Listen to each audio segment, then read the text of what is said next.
This is going to be a quick demo where I'm using a Django based server running on the right side to simulate just a web application. On the left side of the screen, I'm going to execute a script that's going to perform a GET request just to verify that the response status to the server is 200. So on the right lower side of the screen, you see the server response and it comes back 200. So I'm going to execute that same command again on the left side of the screen, and you'll see again that it returns a status of 200. Now I'm going to control C to kill the server, refresh the browser so that it's no longer connected. And then on the left side, I will run the script again. And this time you will notice that it will not return a code of 200.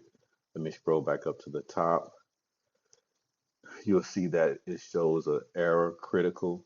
And I'm logging this in the screen. This could be logged in the file. But then I create a ServiceNow incident. And this is the response from that ServiceNow request. And then I simulate an email being sent to the user. So now on the right side, I'm gonna go up to the top and go into ServiceNow and refresh the incident table. I'm gonna click in that incident, and you'll see that that incident number matches what's in the left side of the screen. Also, you'll see that Ashley Parker, who is assigned to, that shows the email that I was generating it to Ashley, and then the incident number, which matches that in ServiceNow.